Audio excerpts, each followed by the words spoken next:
Major టోర్నీల్లో రాణించడం అంత easy కాదు. సమిష్టిగా రాణించడము మాటలు కాదు. పైగా ఒత్తిడి ఓ రేంజ్లో ఉంటుంది. కానీ టీమిండియా మాత్రం టీ20 వరల్డ్ కప్లో అద్భుతాలు చేసింది. టోర్నీ ఆరంభం నుంచి చివరి వరకు వరల్డ్ క్లాస్ ఆటతీరును చూపించింది. ఏ ఒక్కరి మీదో ఆధారపడలేదు. అందరూ ఓ చేయి వేశారు.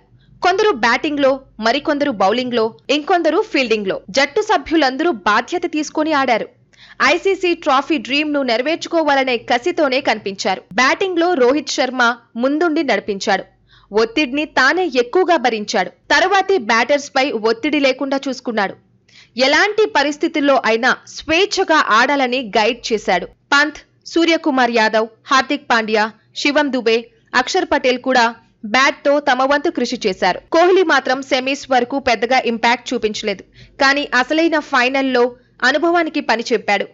కెప్టెన్ నమ్మకాన్ని నిలబెట్టాడు. 76 పరుగులతో ప్లేయర్ ఆఫ్ ది మ్యాచ్ గా నిలిచాడు. బౌలింగ్ లో బుమ్రా మిరకల్స్ చేశాడు. తక్కువ పరుగులు ఇచ్చి ప్రత్యర్థి బ్యాటర్స్ పై ఒత్తిడి పెంచాడు. డెడ్ ఓవర్లలో మ్యాజిక్ చేశాడు. బుమ్రా బౌలింగ్ ను ఎదుర్కోవాలంటేనే ప్రత్యర్థి ఆటగాళ్లు వణికిపోయాడు. హార్దిక్ పాండ్యా, హర్షదీప్ సింగ్, కుల్దీప్ యాదవ్ ఇలా ఎవరినీ తక్కువ చేయలేం. జస్ప్రీత్ బుమ్రా ఏకంగా ప్లేయర్ ఆఫ్ ది టోర్నీగా నిలిచాడు. సమిష్టిగా రాణించడం వల్లే టీమిండియా చరిత్ర సృష్టించగలిగింది. అయితే స్టాండర్డ్ పర్ఫార్మర్ ఎవరన్న చర్చ మాత్రం సోషల్ మీడియాలో జరుగుతోంది. ఇదే అంశంపై లెజెండరీ మాజీ క్రికెటర్ సునీల్ గవాస్కర్ స్పందించాడు.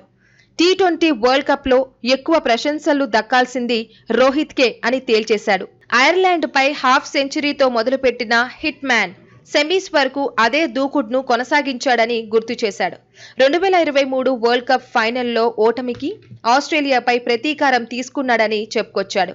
రోహిత్ చేసిన బిగ్ స్కోర్ తోనే టీమిండియాకు ఎనర్జీ వచ్చిందన్నాడు. 2022 టీ20 వరల్డ్ కప్ సెమీస్ లో ఓటమికి ఈసారి ఇంగ్లాండ్ పైన హిట్ మ్యాన్ బదులు తీర్చుకున్నాడని ప్రశంసించాడు. వరల్డ్ కప్ లో భారత జట్టును అద్భుతంగా నడిపించాడన్నాడు. ఫైనల్లో ఒత్తిడిలోనూ కూల్ గా కనిపించాడన్నాడు. పదునైన వ్యూహాలతో సౌత్ ఆఫ్రికాను కట్టడి చేశాడని కితాబిచ్చాడు. పాకిస్తాన్ మాజీ కెప్టెన్ ఇమ్రాన్ ఖాన్ తర్వాత ఎక్కువ వయసులో ఐసీసీ ట్రోఫీ అందుకున్నది రోహితే అని రివైండ్ చేశాడు. పొట్టి ఫార్మాట్ లో అత్యధిక విజయాలు సాధించినది కూడా రోహితే అన్నాడు. కెప్టెన్ గా, బ్యాటర్ గా రాణించడం వల్లే ఎక్స్క్లూజివ్ లిస్ట్ లో హిట్ మ్యానే చేరాడని సునీల్ గవాస్కర్ గుర్తు చేశాడు. మొత్తంగా ఎక్కువ మార్కులు ఇవ్వాల్సింది రోహిత్ కే అని అభిప్రాయపడ్డాడు.